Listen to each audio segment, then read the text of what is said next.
Vamos então serenando nossas mentes, nossos corações, e vamos então dirigindo nossos pensamentos ao Pai, ao amigo Jesus, pedindo amparo e a proteção, a espiritualidade maior, que possa então nesse momento dirigir o nosso encontro,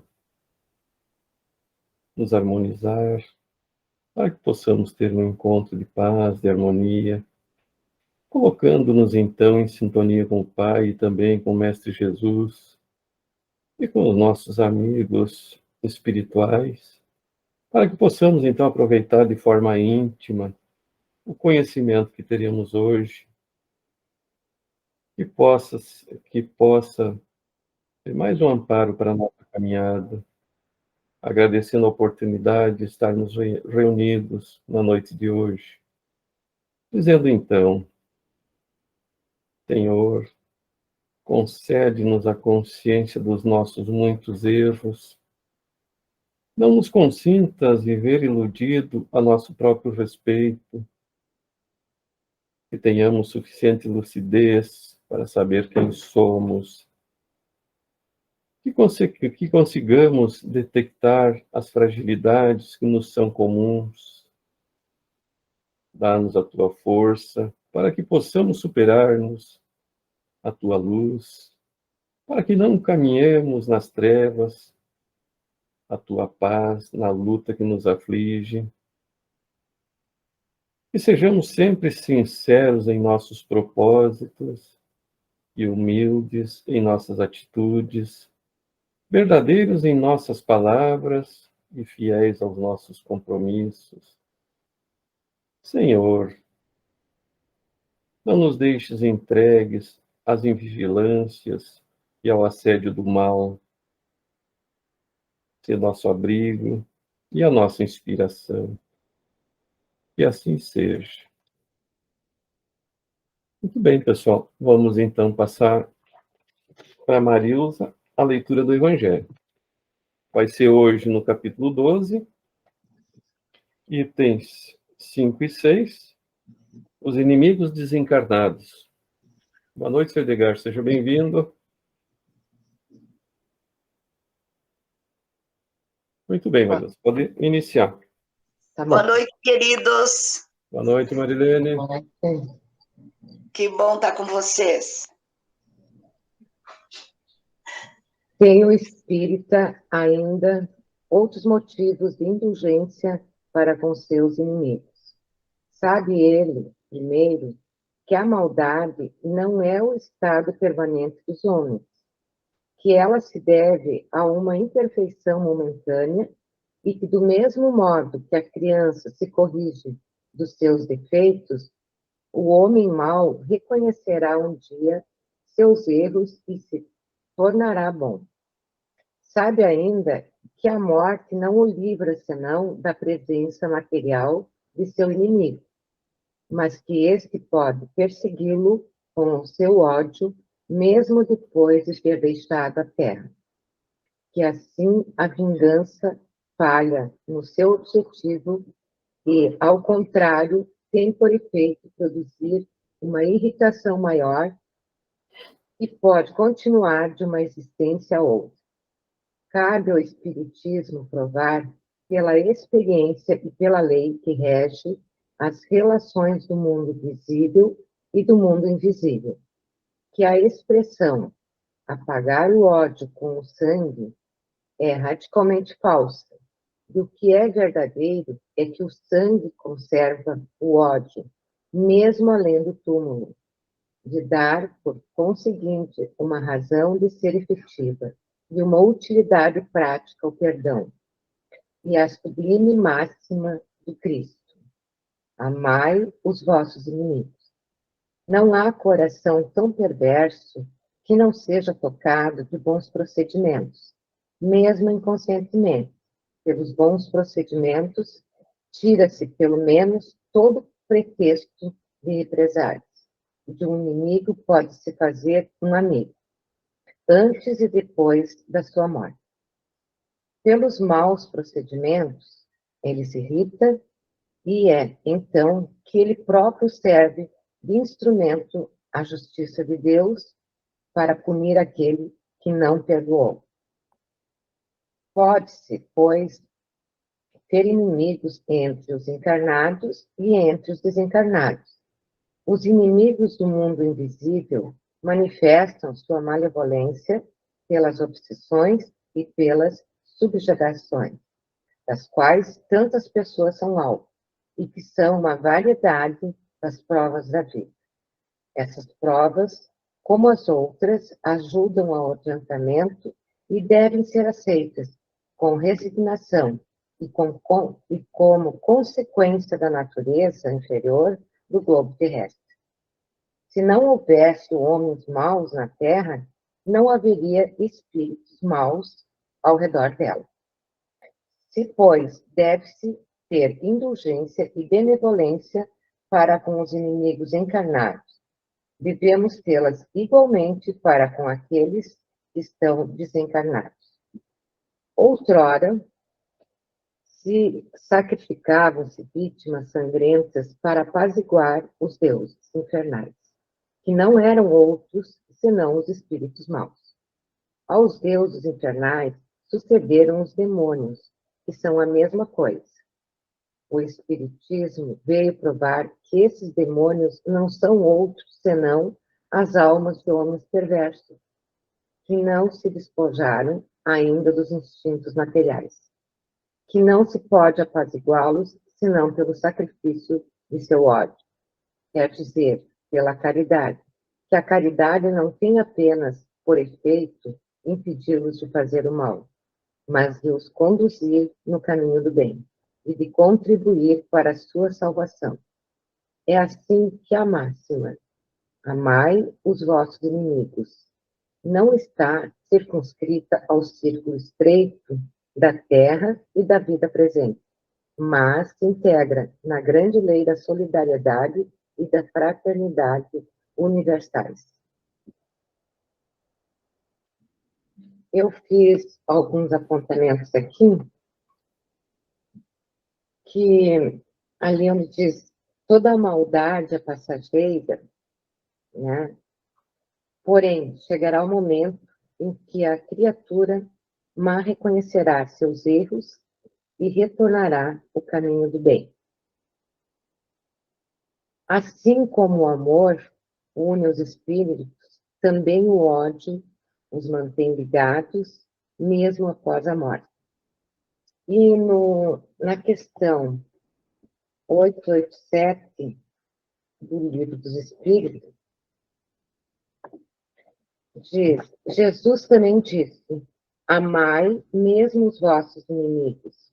Ora, o amor aos inimigos não será contrário às nossas tendências naturais e inimizade não provirá de uma falta de simpatia entre os espíritos?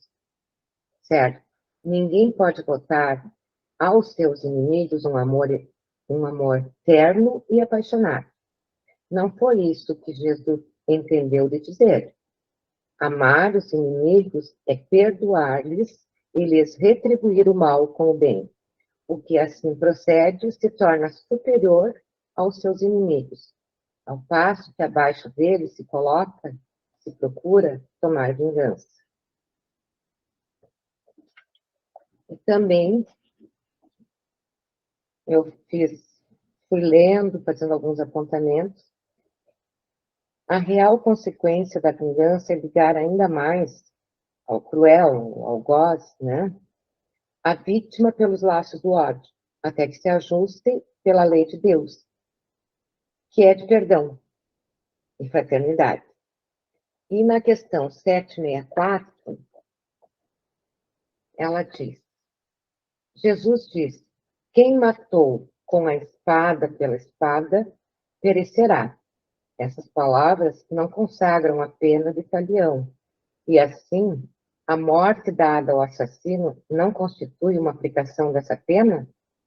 Tomai cuidado, muito vos tendes enganado a respeito dessas palavras, como acerca de outras.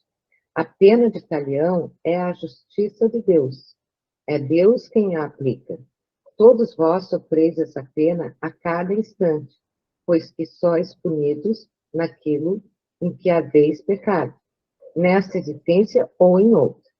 Aquele que foi causa do sofrimento para seus semelhantes, virá a achar-se numa condição em que sofrerá o que tenha feito sofrer. Este é o sentido das palavras de Jesus. Não vos disse ele também, perdoai aos vossos inimigos? E não vos ensinou a pedir a Deus que vos perdoe as ofensas como verdes vós mesmos perdoado? Isto é, na mesma proporção em que houverdes perdoado, compreendei-o bem? Então, acho que essa questão entre o bem e o mal, né? Aqui, então, o amor e o perdão. E devemos, então, agir observando o preceito de Jesus, amar os nossos inimigos, procedendo com eles a mesma retidão que gostaríamos que fosse. E as consequências de alimentar o ódio contra nosso inimigo provoca neste um sentimento de igual intensidade contra nós, constituindo-se, em instrumentos de que Deus se utiliza para esclarecer aquele que não perdoou. Eu fiz mais alguns apontamentos, mas que vem na explicação aqui, né, da nossa leitura, e eu procurei um pouco ler as obsessões de Divaldo Franco, os inimigos de Francisco Cândido Xavier, e no próprio Livro dos Espíritos. Então, assim, da minha parte hoje, é mais ou menos isso. Muito bom, Marilza, muito bom. É muito interessante sempre quando a gente olha as obras, os livros, né, e cita as referências para que todos consigam acompanhar, né? Então, é muito interessante. A Fátima também, seguido, faz as leituras e nos passa, né? A Fátima é muito bom. A Jússi também gosta de nos passar essas referências, então, Kátia, todos, né? O único que não passa referência sou eu, né, que fico falando. Mas como vocês fazem esse trabalho por mim, eu fico feliz porque eu aprendo também, né? Mas amar os nossos inimigos, né? A humanidade é interessante. Até lá 500 depois de Cristo, a própria Igreja Católica era reencarnacionista, né? Mas lá em 503, mais ou menos, a imperatriz, o imperador da época, o Justiniano e a Teodósia era uma cortesã, né? E ela morava em Constantinopla, e o imperador, visitando Constantinopla, a conheceu e se apaixonou pela cortesã, e acabou desposando ela. Então, ela se tornou imperatriz. Porém, as amigas cortesãs, em torno de 500 da cidade, se sentiam orgulhosas, né, de ter uma companheira de labuta agora imperatriz. E isso passou a incomodar a imperatriz, a então imperatriz, né, e quando era citada, então, nos prostíbulos, né, ela agora era imperatriz, e ela mandou, então, eliminar essas 500 prostitutas de Constantinopla. E a população que era reencarnacionista dizia que ela ia desencarnar, ia morrer 500 vezes para pagar todos os crimes dela. E ela mandou o Justiniano, que mandava mais que o Papa na época, a emitir um édito lá, uma lei, que a partir daquele momento era a ressurreição. E ao morrer, o espírito ia para o céu ou para o inferno. Porque aí ela se livraria dessa pena, né, de 500 mortes que ela ia ter que voltar para ter. E a partir de então a Igreja Católica passou a ser ressurreicionista, não reencarnacionista. E nós sabemos que a ressurreição, o que é? É o espírito vai para o mundo espiritual e não volta mais, ou vai para o céu ou vai para o inferno. Então, que pai seria esse de nos dar penas eternas, né? Para uns, a felicidade eterna, para outros, o fogo do inferno eternamente, né? Se nós, pais encarnados, não somos capazes de fazer isso com o filho, imagina Deus, Pai, que é só amor e bondade, que nós não temos nem noção do que é o amor de Deus por nós, né? Nós não temos noção ainda desse amor tão grandioso. E é interessante que nós não nos damos conta, então.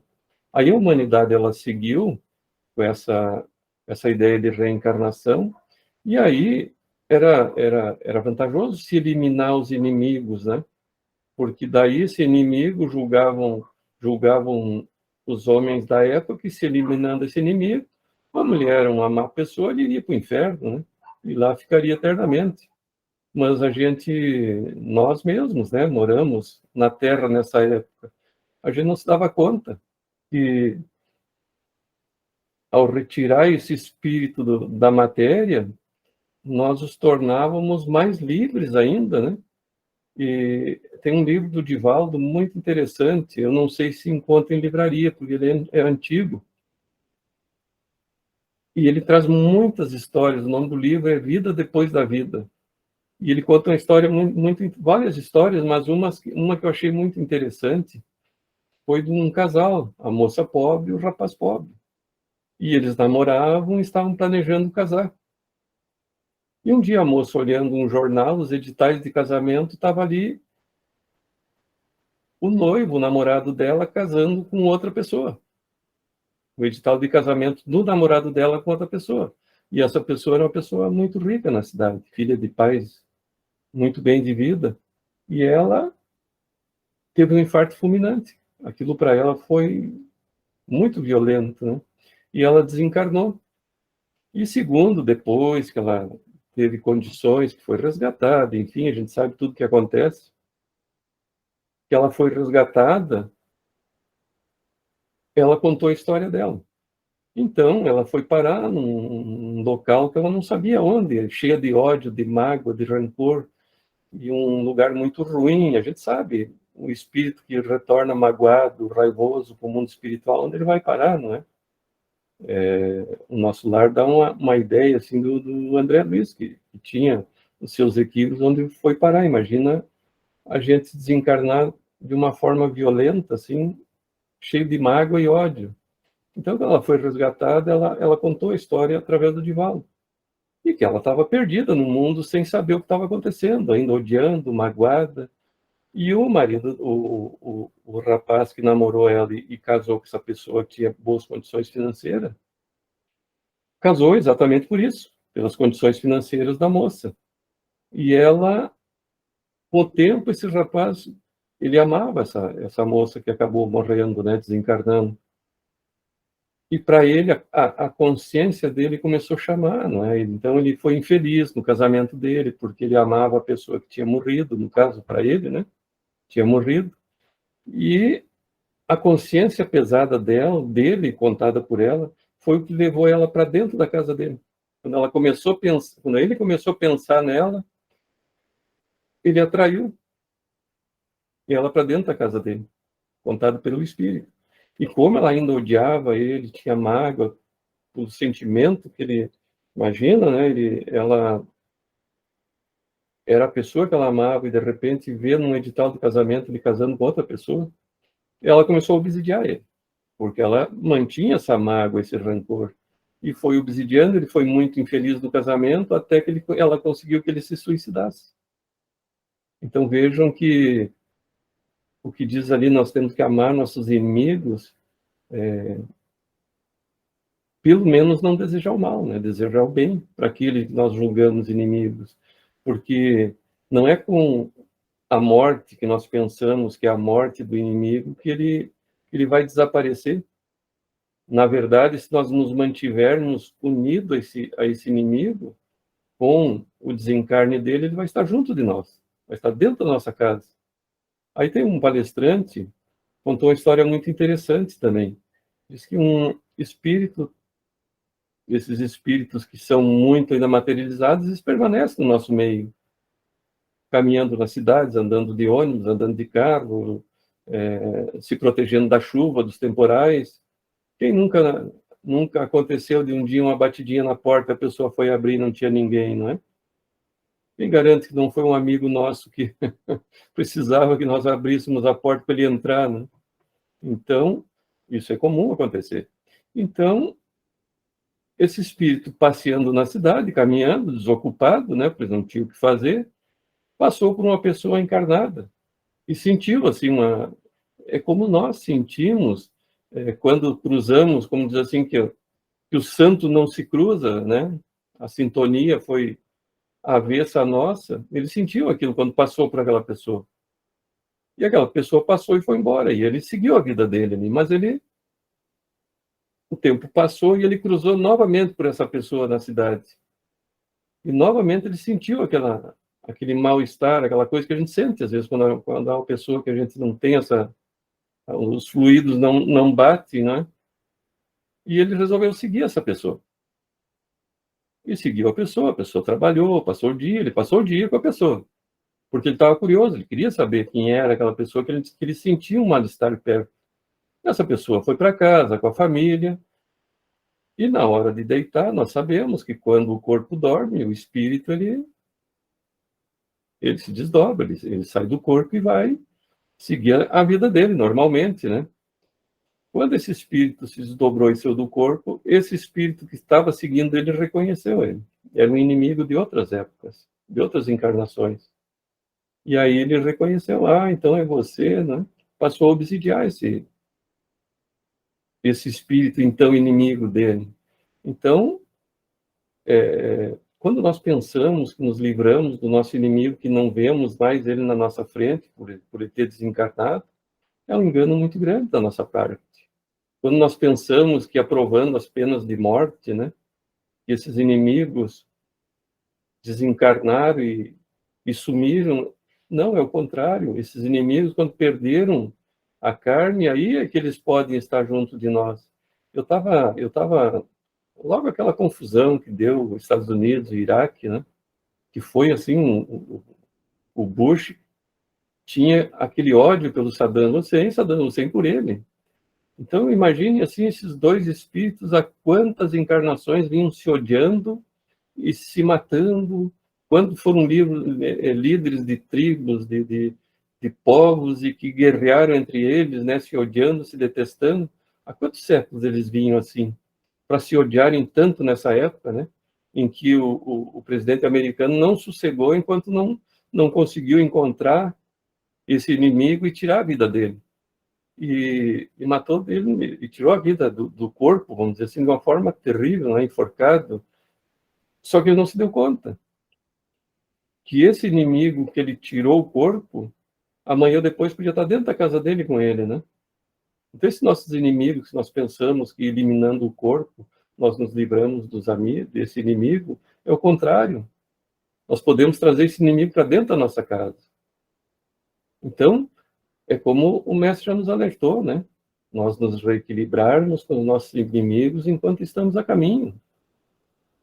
Enquanto nós estamos encarnados, vamos procurar esse acerto durante esse período. Eu nunca esqueço um episódio que aconteceu comigo. Então, eu trabalhei muitos anos de maquinista de trem, eu dirigia trens. Então, a gente tinha um maquinista e um auxiliar. E eu tinha uma pessoa, que era o meu auxiliar, que a gente se dava muito bem. A gente tinha uma amizade muito boa. E, de repente, essa pessoa passou a não querer mais conversar comigo, a não cumprimentar nada. E sempre que tinha um determinado escalador, ele colocava nós dois juntos. E um dia esse escalador me chamou, olha, o fulano, ele veio falar de ti para mim. Mas por que será que ele veio falar de mim? Eu sempre fui mais tranquilo, assim, nunca fui de alterações, né? Mas não tem nada, sempre me dei bem com ele.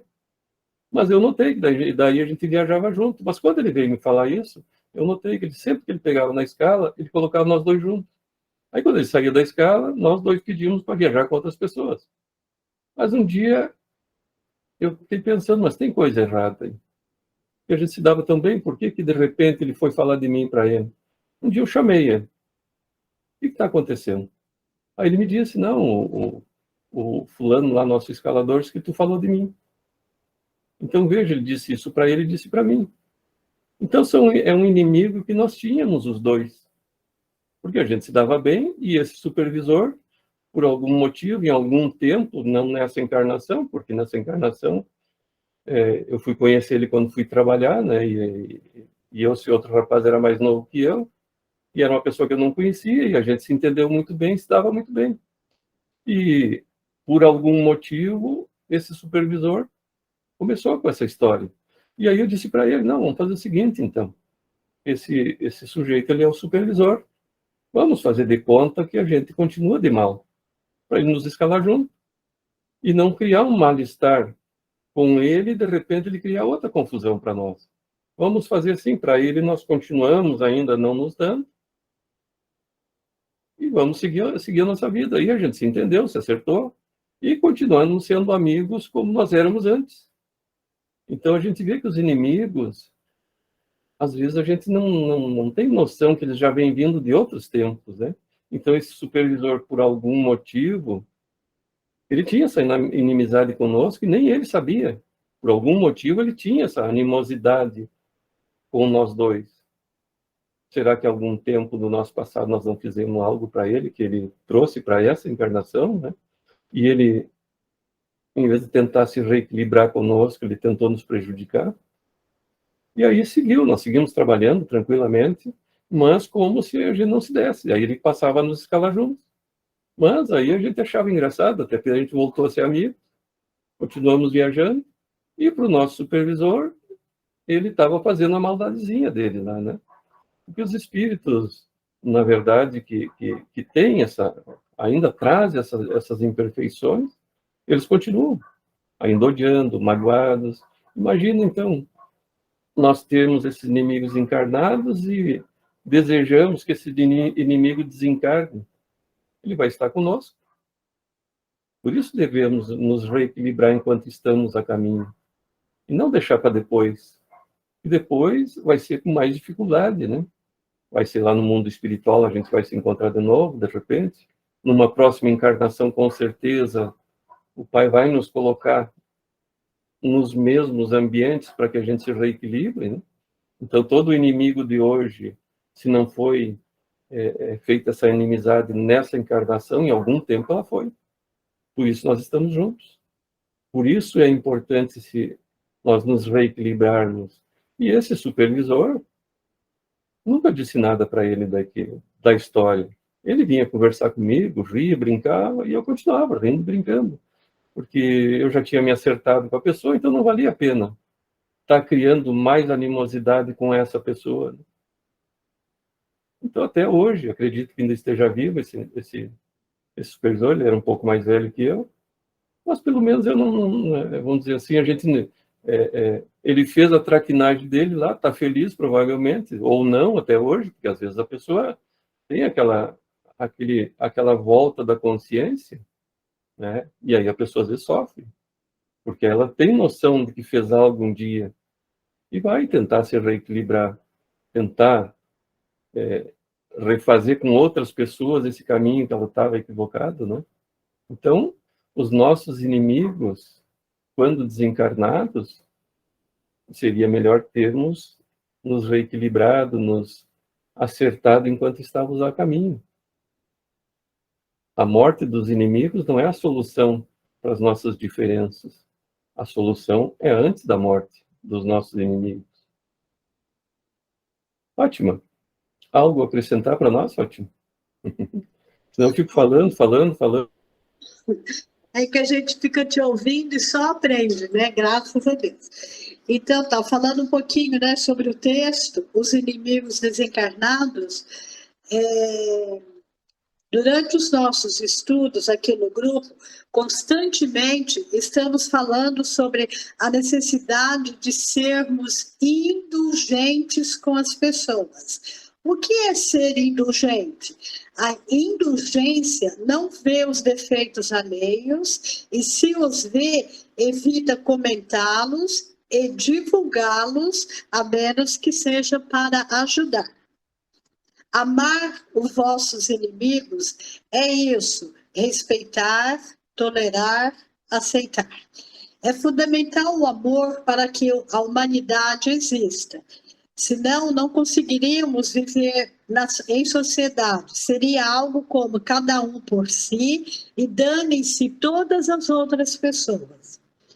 Muitos motivos tem o espírita para ser indulgente com seus inimigos. O bom senso que caracteriza o espiritismo não aprova a existência de entidades voltadas somente para o mal. Isso iria contra a ideia da misericórdia de Deus. Esta misericórdia está gravada na nossa própria consciência. Quando o espírito começa a evoluir e compreender a necessidade da prática do bem, vai ocorrendo a nossa libertação.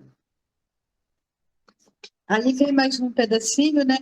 E, pelo exemplo, é que os homens podem enternecer essas almas rebeldes com sucesso, predispondo-as à prática do bem e redirecionando-as à senda que leva à reforma íntima, que a gente também fala bastante, né, no nosso estudo, a gente se reformar intimamente, né, trabalhar bastante as nossas virtudes. Jesus recomendou a reconciliação com os inimigos enquanto estivermos com eles a caminho, porque enquanto encarnados será muito mais fácil a reconciliação, pois no plano espiritual eles terão muito mais poder. Foi o que você disse. O ódio transpõe o túmulo. E para terminar, a melhor forma de fazer o bem é trabalhar pelos outros, sem exigir nada em troca. É isso aí. Muito bom, Fátima, muito bom. E é interessante a obra do André Luiz. Às vezes o ódio, o rancor e a mágoa, os espíritos se imantam na nossa mente, né? São os ovoides, eles se transformam num ovo, né? E ficam ligados a nós, assim, mentalmente, aquele fio, mente a mente ali, e eles permanecem ali sugando o obsidiado o tempo todo. Até eu lembrei, falando, né? Hoje eu estava lendo um texto, o quanto é importante na caridade, para fazermos a caridade, a compaixão. Assim é com os nossos inimigos também, além da indulgência, a compaixão. Porque a gente sabe que esses defeitos que eles têm, nós temos também. Por isso nós somos inimigos, porque não é só eles que têm os defeitos, nós também. Então a indulgência, a compaixão é muito importante para termos, né? Às vezes a gente passa por uma pessoa e diz assim, a gente fica com pena. Não tenha pena. Não tenha pena de ninguém, tenha compaixão. Porque o ter pena, tu passa, olha, ó, que pena, né? E vai embora. E o momento que tu tem a compaixão, tu passa, olha, e vai fazer algo por aquela pessoa, né? Por isso é importante a compaixão. E eu estava lembrando de um caso muito interessante, voltando aos nossos inimigos. Eu trabalhei um período na casa espírita, chamada Dias da Cruz, e tinha uma livraria perto das salas dos atendimentos fraternos. E eu estava na livraria e eu ouvia, sabe, como diz namoro de gato, aquele miado espichado, assim, bem alto. Eu ouvia aquilo. E eu ficava pensando, mas onde é que está esse gato? Eu pensei, ele deve estar dentro do forro, alguma coisa. E fazia aquele tipo um miado, assim, bem espichado. E eu ali, mas eu ali quieto, assim, na livraria, tinha mais umas pessoas ali, e eu ouvindo aquilo. Mas tem um gato por aí. E aquilo foi, assim, 5, 10 minutos. De repente, saiu uma senhora, que era do atendimento fraterno, e chamou mais 2 senhoras médiums. E entraram na sala. E uma das senhoras, uma que a gente sempre fala, a dona Dirva, a gente participou do roteiro fraterno, uma médium excepcional, ela entrou junto, e outra senhora, e ficaram ali. E aí aquele barulho daquele gato foi passando, mas eu continuei com a ideia que era um gato. E daí parou aquele barulho. E ficou aquilo uns 20 minutos, aquelas senhoras ali dentro da sala, depois elas saíram, e eu perguntei, como eu tinha uma amizade muito boa com essa senhora, dona Diva, eu perguntei para ela o que houve ali na sala, parecia que tinha um gato ali. Aí ela me contou o que estava acontecendo. Uma senhora foi procurar atendimento fraterno já com uma possessão, assim, era uma obsessão tão forte que já era uma possessão. Ela tinha feito um aborto e o espírito que foi abortado passou a odiar ela, porque ele queria ter nascido. E ela já estava em estado de possessão com esse espírito. E ela me contou que daí essa senhora era o espírito que falava através dela. Que ele dizia assim, eu vou me vingar. Só que ele falava fininho, como criança. E eu pensava que era um gato, mas não era. Era essa pessoa que tinha abortado e o espírito falando através dela. Queria se vingar dela. Isso que ela ficou como um feto em cima do sofá, assim, encolhidinha. Ela apontou que assim, que parece que ela diminuiu, assim, ficou como um feto em cima do sofá. Da obsessão e da possessão que ela já estava sendo vítima desse espírito que ela fez o aborto. Então, olha o comprometimento nosso quando nós vamos votar lá sobre o aborto, né? Esse espírito, ele está tendo uma nova oportunidade de reencarnar e muitas vezes é como esse espírito. É um espírito muito equivocado que está tendo uma nova oportunidade de vir para resgatar os seus débitos e, de repente, essa mãe tirou essa oportunidade dele. E ele passou a obsidiar ela, naturalmente, porque ele queria ter voltado a reencarnar. Então, a gente vai tendo essas experiências e isso é muito interessante porque vai dando para a gente uma ideia mais clara dos caminhos nossos a seguir, de como proceder, não é? Então, nós temos que ter essa clareza, principalmente nós, que já estamos na doutrina espírita. Kátia, algo a cooperar conosco? Então, com todas essas falas, né, de vocês, tantas coisas boas, estou pensando aqui como Deus é bom e grandioso e nos dá a oportunidade de sermos um ser de caridade ou sermos inimigos, primeiro de nós mesmos, né? Porque nós somos os primeiros a serem atingidos, né? Pelos nossos sentimentos inferiores, pelas nossas atitudes inferiores, enfim. Me chamou a atenção aqui duas partes do texto. Se não houvesse homens maus na Terra, não haveria espíritos maus ao redor dela. E depois aqui, o Espiritismo veio provar que esses demônios não são outros senão as almas de homens perversos, que não se despojaram ainda dos instintos materiais, que não se pode apaziguá-los, senão pelo sacrifício de seu óleo, quer dizer, pela caridade. E aí, outro dia, eu estava procurando num sebo o livro Nosso Lar, que eu quero ler de novo, mas eu tinha ele, mas emprestei, não sei para quem, e a pessoa não me devolveu. E aí eu encontrei, eu já tinha ouvido falar muito desse livro, e tinha lá, então eu encontrei, que é Entre a Terra e o Céu, né, que é do André Luiz, psicografado por Francisco Cândido Xavier. Muito bom, estou amando, assim, devorando o livro. E aqui alguns trechos onde eles falam, há pessoas na Terra, no caso aqui o Clarencio, né, o nome do ministro aqui que vai orientando o André Luiz e os outros nos trabalhos, nos atendimentos.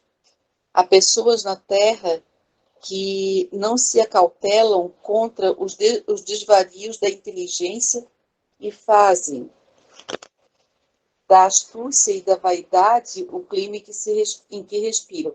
Eles estão falando aqui de um menino chamado Júlio, que ele desencarnou ainda criança, né? E está inserido aí no contexto com tantas outras pessoas.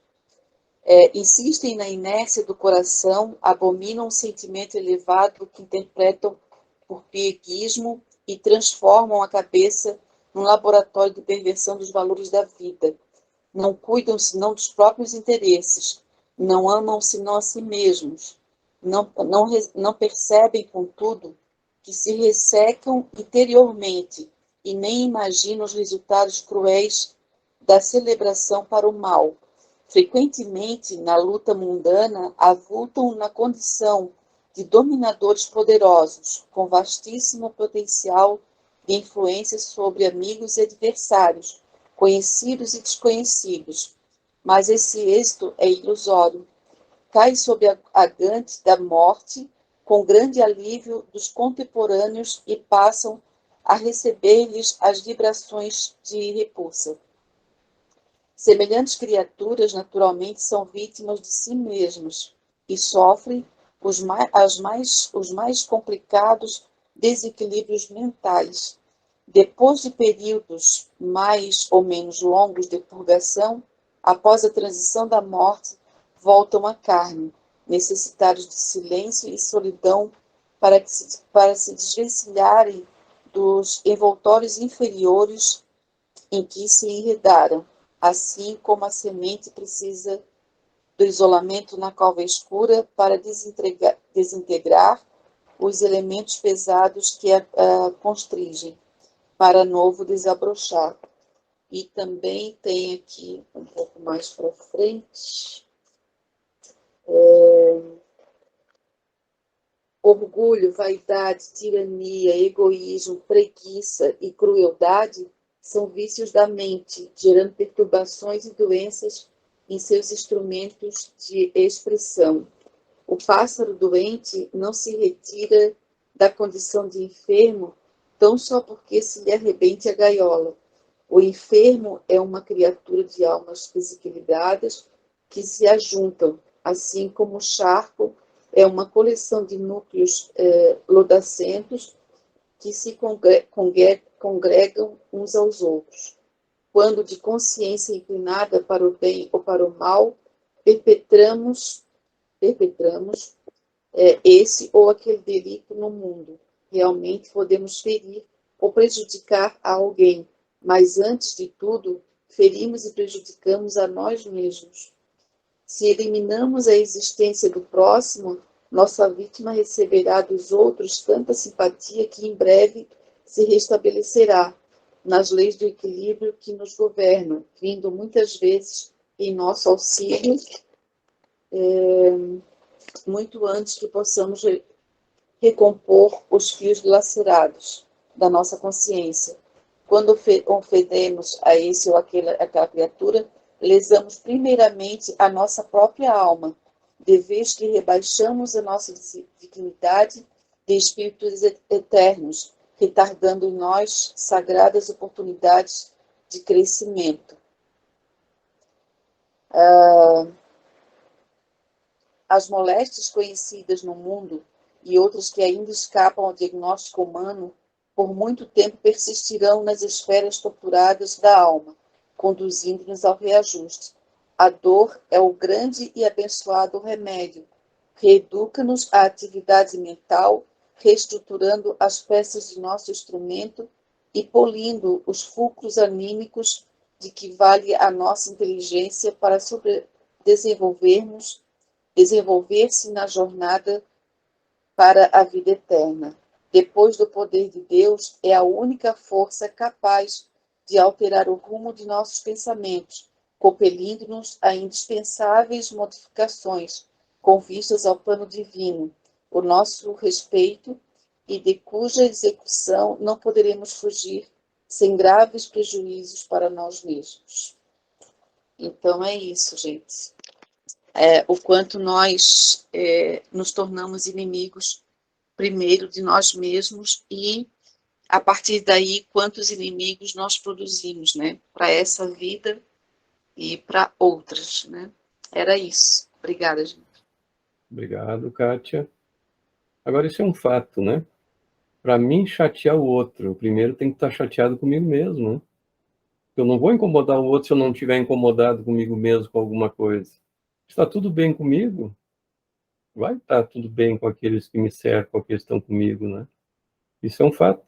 E a obra do André Luiz, ela é muito interessante, muito completa, assim, nos traz um ensinamento muito grande, né? E como tu citou ali no Evangelho, né? A sintonia só tem espíritos maus porque tem homens maus, isso é um fato. E quando Kardec pergunta, né, se nós sofremos a influência dos espíritos, o que eles respondem? Mais do que a influência, de ordinário dirigidos por eles. Então, que direção nós queremos? Depende da nossa sintonia. Eles vão estar conosco nos intuindo. Lembro daqueles desenhos animados, que a gente tinha um diabinho no ombro e o anjinho do outro, e os dois falando ali, e normalmente a gente ia para o lado do diabinho, né? Porque nós somos muito imperfeitos aí. Então, nós gostamos da imperfeição e atraímos os imperfeitos para nos orientarem também, nos auxiliarem, entre aspas, né? Seu Edgar, eu vi que o senhor deu uma piscadinha diferente aí. O que o senhor tem para nos acrescentar?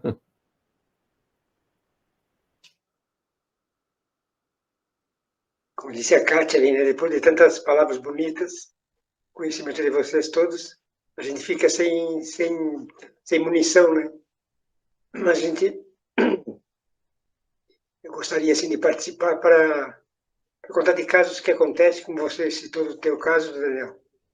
Casos familiares que a gente vivenciou quando criança. Nós tínhamos Minha irmã era uma menina, eu acho que eu já contei essa história para vocês.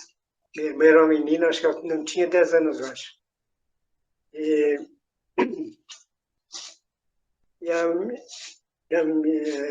Um dia ela sentou perto da mesa, né, e chamou a minha mãe. O nome da minha mãe é Rosa, né? Rosa, vem cá e senta do meu lado aqui. Minha mãe ficou olhando para ela, sentou do lado dela. Pois é, Rosa, é o seguinte.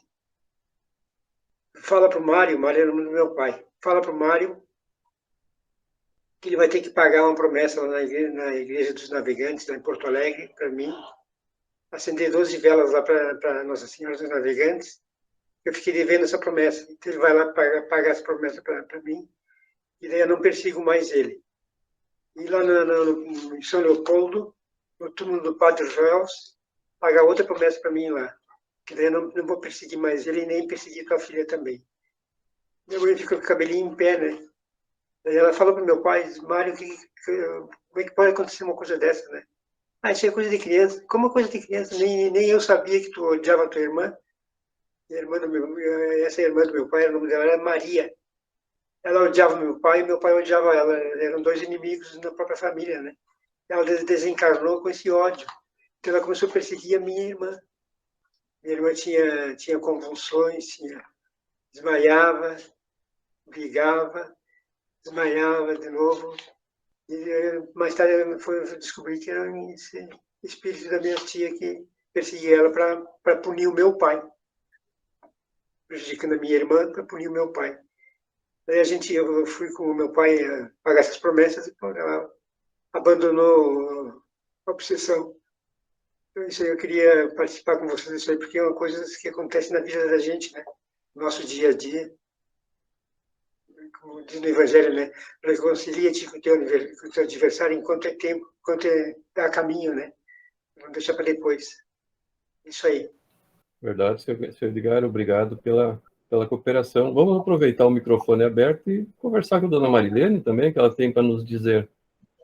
Queridos, eu havia preparado um resuminho aqui sobre o Evangelho, mas teve um momento que eu ouvi a Fátima falando já sobre isso. Aqui, então, diz o seguinte, que o ódio transpõe o túmulo. O inimigo desencarnado, portanto, é alguém que ofendemos em vidas passadas. e que hoje nos alcança para o necessário reajuste.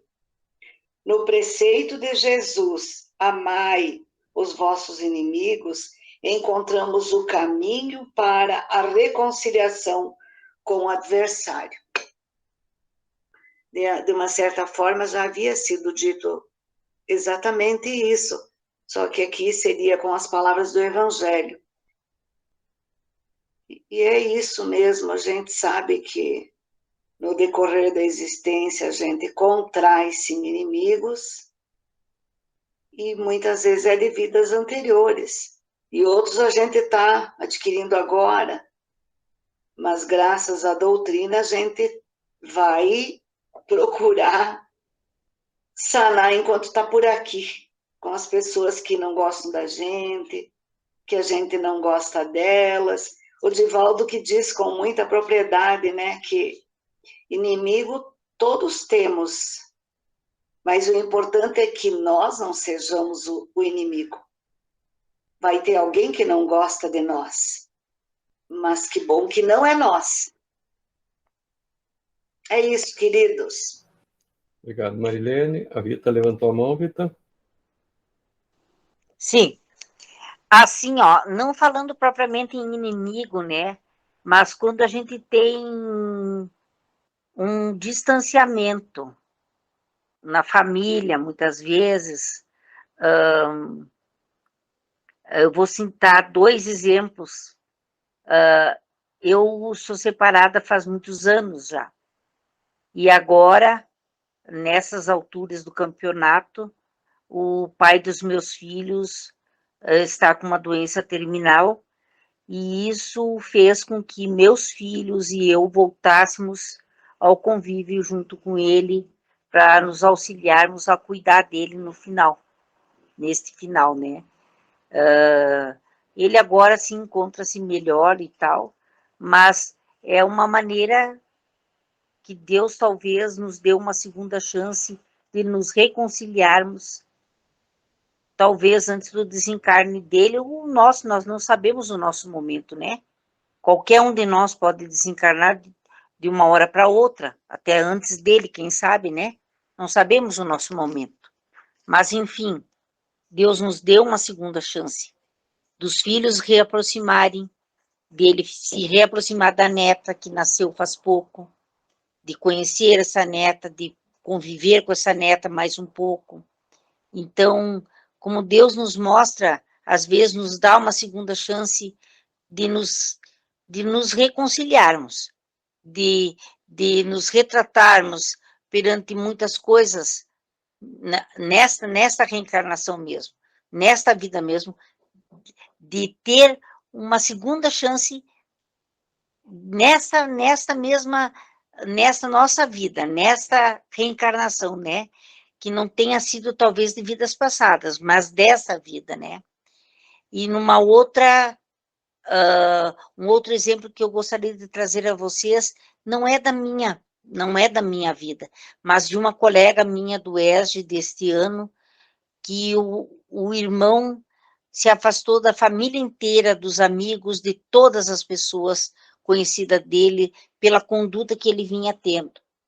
E a filha dele, uma menininha muito pequenininha, muito novinha, queimou-se há uns dias atrás, veio a ter 40% do corpinho queimado, e ele não pediu ajuda a ninguém, não procurou ninguém, mas as pessoas ficaram sabendo o que tinha acontecido e foram ao encontro dele para auxiliá-lo. E ele, no primeiro momento, não aceitou, mas no seu desespero, a menina aqui em Passo Fundo não conseguiu ser atendida, foi levada de avião a Porto Alegre, lá foi atendida, daí no caso, né? E a família procurou a ele e ofereceram ajuda, teve um embate muito grande, teve uma situação difícil entre todos, mas a irmã se colocou, que tinha mais dificuldade com ele, se colocou perante ele e disse: pelo amor de Deus, me deixe te ajudar. Foram as palavras que naquele momento ela foi intuída a dizer para ele: pelo amor de Deus, me deixe te ajudar. E nesse momento ele se rendeu a ela, se abraçou a ela e começou a chorar. E daí eles todos começaram a ajudar, já estavam ajudando, todo mundo voltou-se a ele, todo mundo ajudando a toda a família dele, a ele, né, a menina essa, e aí vieram os amigos, e muita gente voltou-se a ele e a família dele, né, auxiliando essa menina, e essa menina desencarnou esse final de semana, mas uniu esta família de uma sobremaneira que a gente não temos o entendimento porque sabemos um pouquinho de tanto que ainda devemos aprender ainda, quantas vidas, quem sabe, ainda teremos, né, para aprender, mas um pouquinho a gente sabe nessa vida.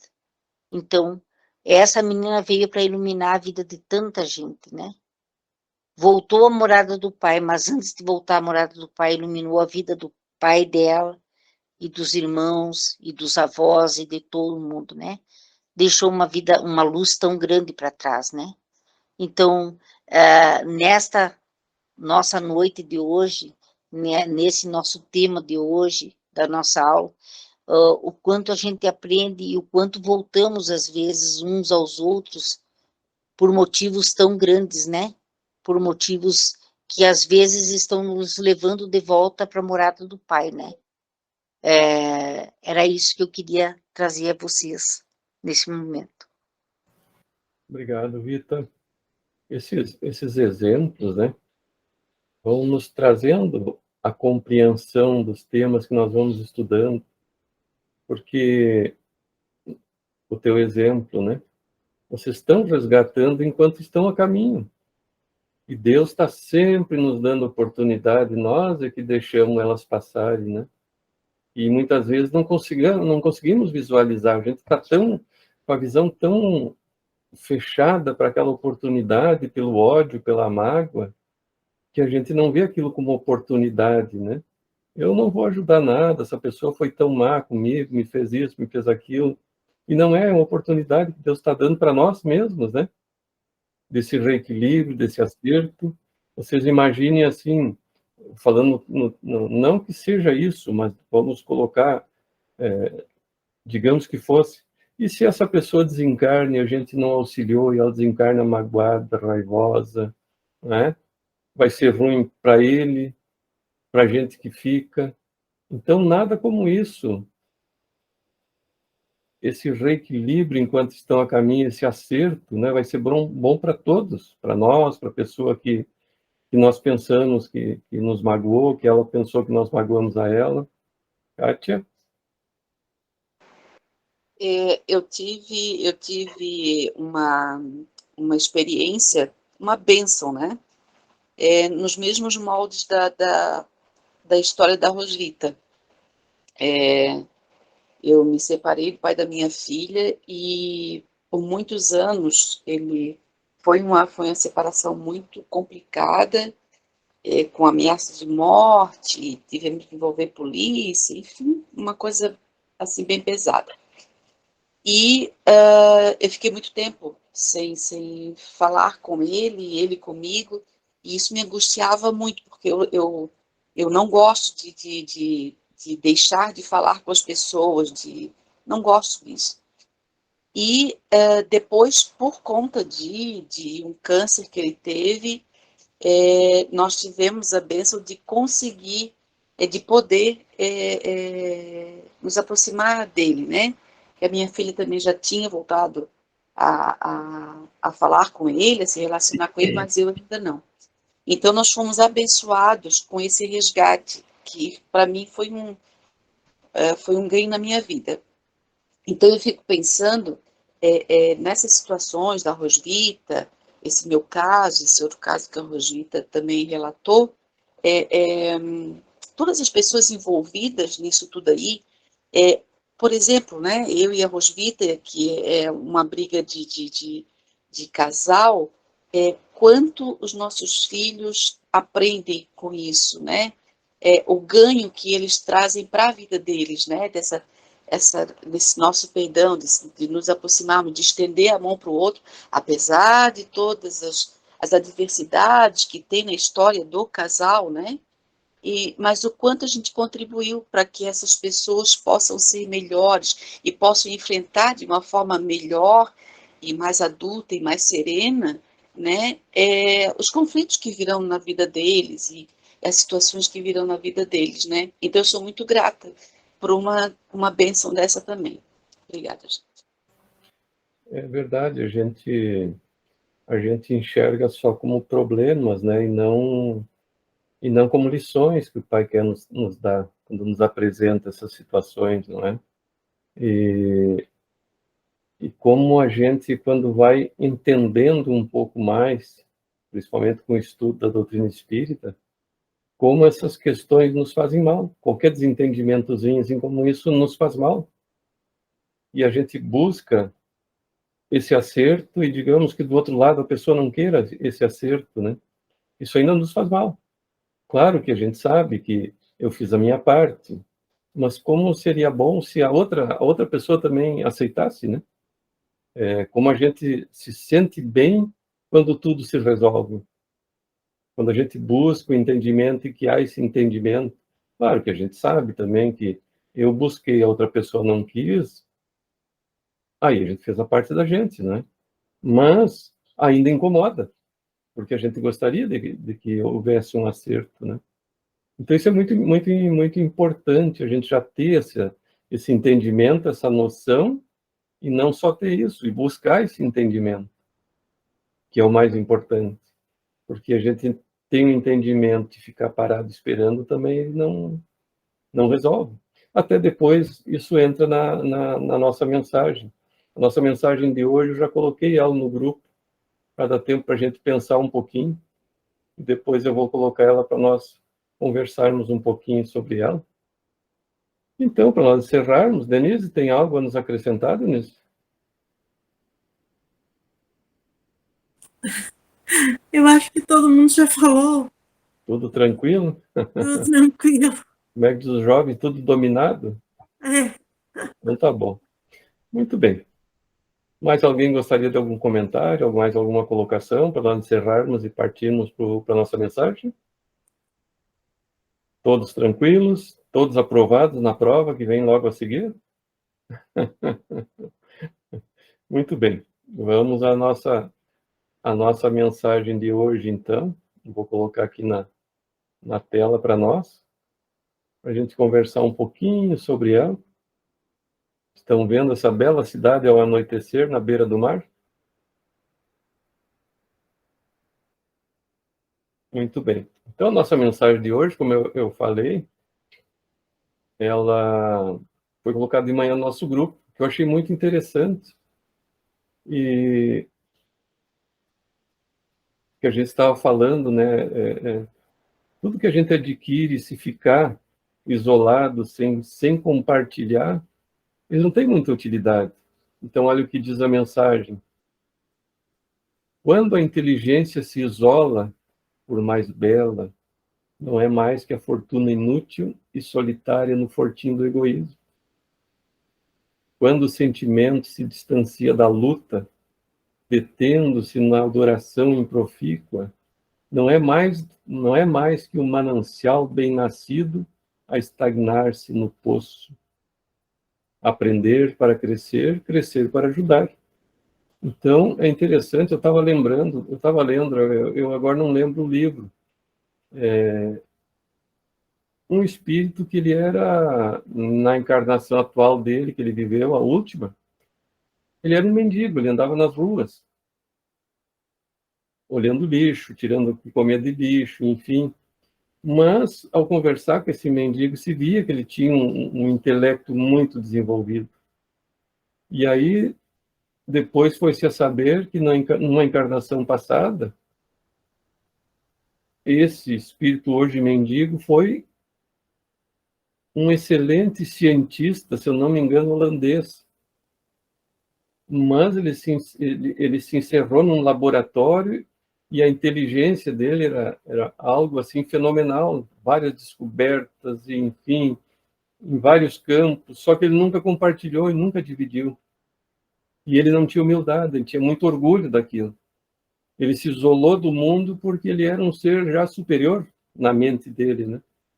Então ele precisou vir nessa encarnação como um mendigo para poder desenvolver nele a humildade, né? Imagina as situações que esse espírito passou, aquela alta inteligência, porque um espírito não perde o conhecimento, ele está ali.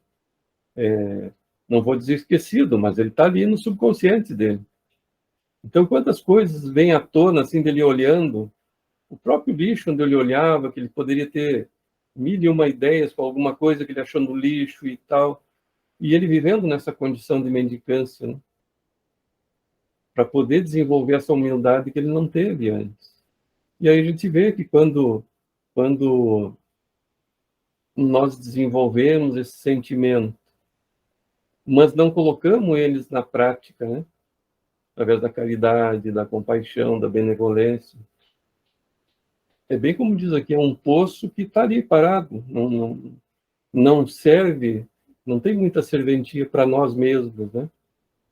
Se nós não colocarmos a serviço do próximo. Então, tudo aquilo que nós adquirimos, se não colocarmos a serviço do próximo, ele não nos tem utilidade. Grandes estudos, grandes conhecimentos, se ficar só conosco, né?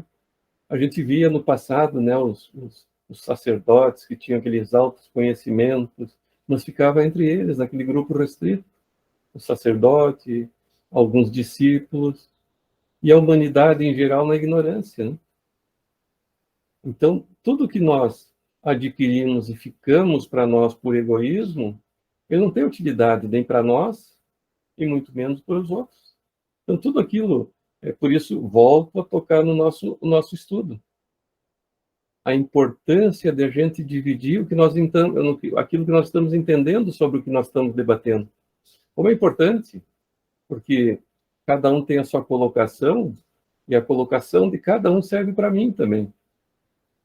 Então, nós estamos trocando esse conhecimento, é uma troca que nós estamos aqui.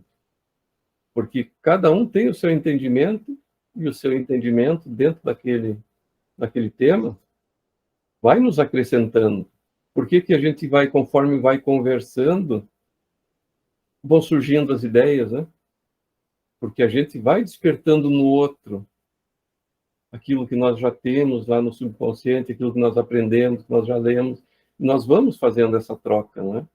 Então, nós aprendemos para crescer, mas esse crescimento só ele tem validade para nós mesmos se nós dividirmos esse nosso conhecimento, tanto intelectual como moral. Não adianta nós querer ficar para nós, de uma forma egoísta, tudo aquilo que nós adquirimos de intelecto, de todo tipo de conhecimento, não é? Mais alguém gostaria de fazer algum comentário a respeito da nossa mensagem? Por favor, fiquem bem à vontade. Me auxiliem, que eu também quero aprender, né? Muito bem, essa mensagem, então, ela está lá no livro Intervalos, do Chico Xavier e do Emmanuel. É um livro muito bom, as mensagens muito boas. Então, pessoal, hoje nós vamos entrar, então, continuando dentro do roteiro 1, do programa fundamental do módulo 1. Então, hoje nós vamos iniciar as manifestações filosóficas, políticas, religiosas, sociais e científicas do século XXI, que também vão ser importantes, nós vamos ver, para depois entendermos a codificação. Então, o Emmanuel diz que o campo da filosofia não escapou, então, essa torrente renovadora, que nós já estamos vendo já, desde dos outros capítulos, né? A grande renovação em todos os campos, com esses espíritos que foram surgindo, né? Então, aliando-se às ciências físicas, não toleraram as ciências da alma, o ascendente dos dogmas absurdos da igreja. Então, vejam que a ciência, até um período, ela não aceitava a parte espiritual. Ela foi deixada de lado. E a Igreja Católica, principalmente, sufocou esses dogmas Agora eu pergunto aos universitários, por favor, me auxiliem, o que é dogma? Eu achei interessante essa palavra. Uma vez, num grupo de estudos, deu uma polêmica grande assim, sobre essa palavrinha, uma palavrinha simples que as religiões se utilizam, né, muito. O dogma tal, dogma tal. O que é o dogma, então? Fátima, eu acho que você vai nos dizer, Fátima, não vai?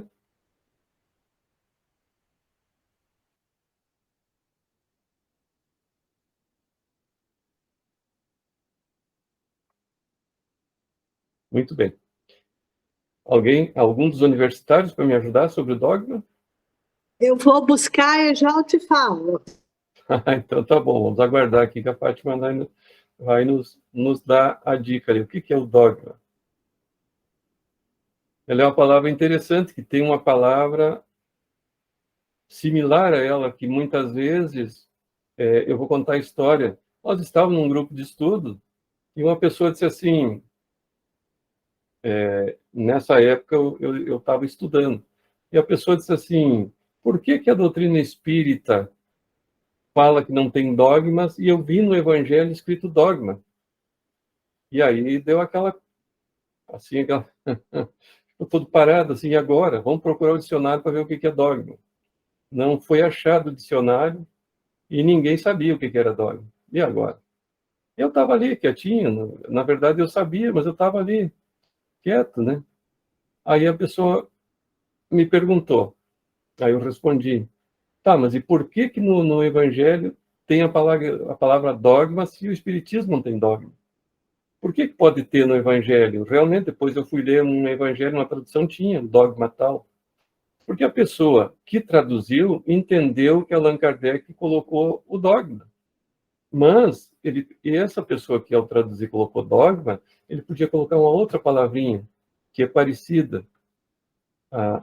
O significado é parecido, que é o axioma. Então, axioma tal. Então, vou esperar a Fátima nos dizer o que é dogma, depois nós conversamos sobre dogma e sobre o axioma. Por favor, Fátima. Oi, voltando. Estão me ouvindo? Estamos ouvindo. Tá.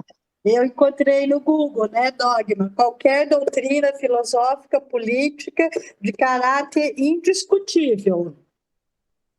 É verdade. O dogma, ele é um termo de origem grega, né? E é o ponto fundamental assim, das doutrinas religiosas, que se apresenta, então, como uma verdade certa e indiscutível, né? Se disser que o azul é verde, ninguém pode contestar, o azul é verde, pronto, não tem conversa, né? Mas aí existe a palavrinha axioma. O que é um axioma? Axioma é uma verdade tão latente, tão visível, que ela não precisa ser explicada.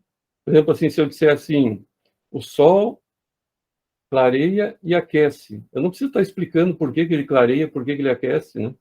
Então, o axioma é isso, é uma verdade tão visível, tão patente, que ela não precisa de uma explicação. Então, a doutrina espírita, ela tem axiomas e não dogmas. Mas a pessoa que, ao traduzir, ela deve ter achado que aquela palavra em francês queria dizer o dogma, né? Então, provavelmente seja essa a explicação. E aí deu uma confusão toda grande, porque o dogma e o dogma, o que é dogma, o que, né? E então, o dogma é isso. É uma verdade indiscutível. É como as religiões dizem. Você pergunta algo, isso é um mistério de Deus. E não tem mais conversa, né? Claro, existe, aí tem uma questão. Existe o mistério de Deus? Ou tudo é explicado? Será que existem os mistérios de Deus? Claro que existem os mistérios de Deus para nós, porque nós não temos condições ainda de entender tudo, toda a criação, entender Deus, o que é Deus, o que é Deus. Então, para nós é um mistério ainda, mas um dia nós entenderemos. Então, não são mistérios absolutos que nós nunca vamos poder questionar. Nós podemos questionar, mas ainda não entendemos. E é interessante, tem um livro chamado Exilados de Capela, do Edgar Armond. Esses Exilados de Capelas, ele fala dos exilados de capela, naturalmente, mas também daquela... lembram que o Darwin tem a teoria de evolução e vai até um ponto em que tem o elo perdido, não é? Que é então, vamos dizer assim, ele chega até o macaco, e do macaco como é que pula para o homem? É o elo perdido. Então, Edgar Armond diz nesse livro dele, Exilados de Capela, que essa transição do animal para o hominal, ela é feita fora da Terra. Mas que, do momento, não teria como explicar a nós, porque nós não temos condições de entender como isso se processa. Então, esse é um mistério de Deus, por enquanto. Mas lá na frente nós vamos entender. Então, existem os mistérios de Deus, por enquanto, porque nós ainda não temos intelecto suficiente para entender muitas coisas. Então, quando a gente vai estudar, eu vou deixar para nós fazer um semináriozinho sobre os elementais, mais lá por junho, julho, porque é um estudo que nos dá um entendimento sobre essa parte de como é o nascimento do espírito desde da evolução do princípio inteligente até a individualização desse princípio inteligente. E nós vamos entender o que somos nós, espírito e corpo, o que é a Terra. Então, deixar um pouquinho mais para a gente ter um pouquinho mais de entendimento, para nós então aprofundarmos nisso aí. Então a gente entende por que tem os mistérios de Deus, porque nós não temos condições de entender ainda. Então esse elo perdido do animal para o hominal, ainda nós não podemos entender, mas um dia nós vamos entender como isso se processa. Por exemplo, quando a gente fala assim, quando a Terra foi formada, toda a vida já estava aqui, em embrião, desde dos vegetais, os animais, os minerais, tudo já estava aqui. Por quê? Porque os engenheiros siderais estavam trabalhando. Então, os espíritos encarregados da formação do mundo já estavam trabalhando. Imagine o planejamento. Para a gente planejar para fazer uma casa, dar um trabalho, imagine o planejamento para construir um mundo, né? Então, nós não entendemos ainda isso, como se processa. Mas a Terra não surgiu ao acaso, uma nebulosa que desprendeu do Sol e, de repente, saiu girando no espaço, sem eira nem beira, como se diz. Não, é tudo planejado, tudo a espiritualidade trabalhando, os engenheiros siderais trabalhando. O Cristo é um desses engenheiros siderais, com outros Cristos, né? Então, não existe um Cristo somente. O que quer dizer o Cristo, né? É o ungido. Então, é aquele espírito de uma elevação já que pode ser o co-criador. Então, o Pai não cria ele diretamente. Ele tem os seus prepostos espíritos co-criadores. Então, esses conhecem o Pai mais de perto, vamos dizer assim, colocar uma linguagem nossa. E um dia nós chegaremos lá também. Então, esse elo perdido do animal para o hominal, nós não temos ainda essa condição de entender. Esses são os dogmas, por enquanto, e nós ainda não temos condições de entender. Então, pessoal, entendido o que é dogma, o que é axioma, seguimos adiante. Então, nós vamos ver que as confissões cristãs, atormentadas e divididas, viviam nos seus templos um combate de morte. Quem não viveu as confissões, né? Eu lembro que no meu batismo eu fiquei pensando o que eu vou falar para o padre lá, vou me confessar, vou dizer o quê? Para mim, eu não tinha pecado para dizer para ele, né? Eu era muito criança, muito jovenzinho, mas o que eu vou falar para ele? Não tenho pecado, né?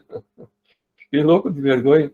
Aí fui lá falar alguma coisinha para ele, o padre ficou até bravo comigo lá, que eu tinha um monte de pecado, não queria falar, né? Claro, mas eu achei uma coisa muito constrangedora aquilo naquela época, isso que eu era jovem, né? Ir lá contar minhas coisas para o padre. Então, essas confissões cristãs, né, longe de exemplificarem aquela fraternidade do Divino Mestre, entregavam-se a todos aos excessos do espírito de seita. A gente sabe que foram as religiões, né? Nós sabemos quantos espíritos depois vieram para reformar principalmente a religião católica, como Lutero, João Calvino, tem John Wycliffe, o próprio Jan Hus, foi a encarnação de Allan Kardec, lá em 1400, ele foi queimado vivo pela Igreja Católica em 1415. Kardec como Jan Hus nessa encarnação, né? Então nós vamos ver Jerônimo de Praga, que era discípulo de Kardec nessa época, quando ele foi o Jan Hus. Jan Hus quer dizer João Pato, o nome dele, né? Veja, só traduzido para o português. E o Hus é o diminutivo de Usinec, que era a cidade que ele nasceu. Então a gente viu assim, naquela época, o sobrenome eram as cidades, né? Nós vemos Tales de Mileto. Por que Mileto? Porque ele era de Mileto. Não existiam ainda os sobrenomes. Mas mais adiante nós vamos falar, por exemplo, de John Wycliffe, Jan Hus, Jerônimo de Praga, esses espíritos que vieram para tentar modificar essa situação, e na época a Igreja Católica conseguiu sufocar eles, né? Então, seguindo, a filosofia então se recolheu no seu negativismo transcendente, aplicando as suas manifestações os mesmos princípios da ciência racional e materialista. Então, a filosofia não é uma ciência, né? E a humanidade quis transformar numa ciência. A filosofia é o questionamento, é o debate, né? E Schopenhauer, nós já vamos ver quem é essa figura, o Schopenhauer. Schopenhauer é uma demonstração eloquente do seu pessimismo, e as teorias de Spencer, também vamos ver quem é Spencer, e de Comte, esclarecem as nossas assertivas, não obstante a sinceridade com que foram lançadas no vasto campo das ideias. Eu até coloquei um asteriscozinho ali para a gente ver quem foi Schopenhauer, Spencer e Comte. Então, o nome de Schopenhauer era Arthur Schopenhauer, nascido lá em 1788, e desencarnou em 1860. Kardec desencarnou em 69, então foi um pouquinho antes de Kardec, né? Nasceu na Polônia, Schopenhauer. Ele foi um filósofo pessimista na sua visão de mundo, né? Ele considerou ser a última vontade mais fundamental da força da natureza que se manifesta em cada ser, no sentido da sua total realização e sobrevivência. Temos também o Spencer, né? O nome dele era Herbert Spencer, nasceu em 1820. Kardec nasceu em 1804, então tinha 16 anos quando nasceu o Spencer. Desencarnou em 1903. Ele foi um filósofo inglês, um dos representantes do positivismo, então, contrário ao Schopenhauer, né? Spencer foi um profundo admirador da obra de Charles Darwin. Então, é dele, do Spencer, a expressão que ele dizia, sobrevivência do mais apto. E na sua obra ele procura explicar as leis da evolução a todos os níveis da atividade humana. E Spencer é considerado o pai do darwinismo social. Embora ele jamais tenha utilizado o termo, e com base em suas ideias, alguns autores procuram justificar a divisão da sociedade em classes, e o imperialismo europeu, então, sugerindo que esses seriam exemplos da seleção natural. O imperialismo sempre procura colocar, então, determinada população como superior, né? Então, de acordo com o positivismo de Auguste Comte, a humanidade ultrapassou o estado teológico e o estado metafísico ao penetrar o estado positivo, caracterizado pelo sucesso dos conhecimentos positivos, fundados numa certeza racional e científica. Nós vamos ver, então, que Comte, junto com Le Manet, que foi um padre também, eles foram padres, né? Eles fizeram uma tentativa de modificação dessa sociedade religiosa da época, né? Então, tais ideias conduzem aos exageros do cientificismo, em que a fé na ciência se torna a verdadeira fé. Então, a humanidade da época foi perdendo a fé transcendental para a fé na ciência. Então, acredita-se que ela vai resolver todos os problemas, a ciência, no caso, né? Elucidar todos os mistérios do mundo, tornar inútil ou inúteis a religião e a metafísica. Então, eles passam a acreditar que, através da ciência, tudo vai se explicar, inclusive Deus, né? Então, e esse entusiasmo, então, é revelado na conhecida obra literária de Renan, L'Avenir de la Science, ou O Futuro da Ciência. Então, vamos ver quem foi o Renan. Renan se chamava Ernest Renan, nascido em 1823, desencarnou em 1823, e desencarnou em 1892. Ele foi educado num seminário, e ele desistiu da carreira religiosa, então, para se dedicar aos estudos e ao ensino. Então, ele tem na obra O Futuro da Ciência como um substituto de pensamentos, que ele escreveu lá em 1848, e publicado em 1890, e a obra foi escrita, então, em 1848. E só foi publicada 40 anos depois, a obra dele, então.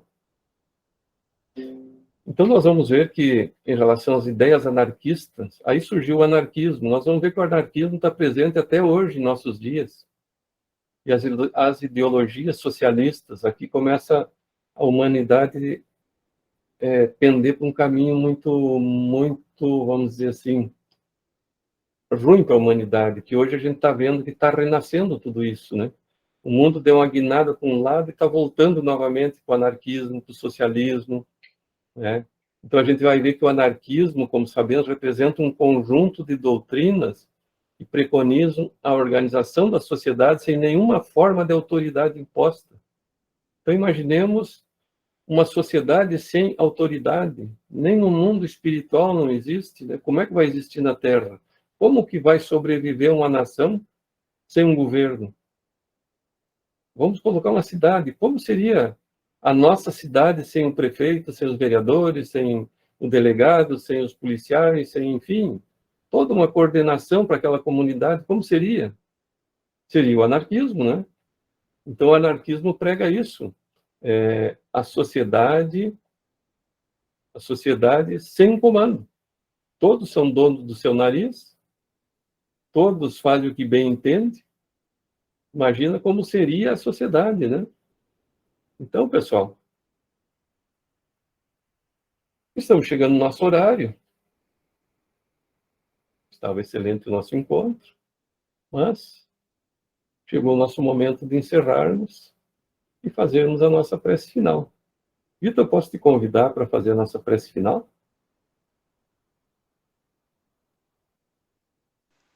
Claro que sim, posso fazer sim. Obrigado, Vitor. Convido a todos, então, que fechando nossos olhos, a gente possa elevar o nosso pensamento ao nosso Divino Mestre Jesus, agradecendo ao Pai Maior a essa oportunidade maravilhosa que tivemos hoje, de mais uma vez podermos estar aqui reunidos em Teu nome, em torno do Teu Evangelho, em torno de Teus ensinamentos, nos mostrando o Teu caminho, o único caminho certo que devemos seguir, como uma bússola. Que possamos nós levar os ensinamentos que aqui recebemos para o nosso dia a dia, introjetando em nós esses mesmos ensinamentos, para que possamos sermos cada vez melhores do que já fomos. Te pedimos, Pai, pelos nossos irmãos que se encontram na drogadição, no alcoolismo, que pedimos por aqueles que se encontram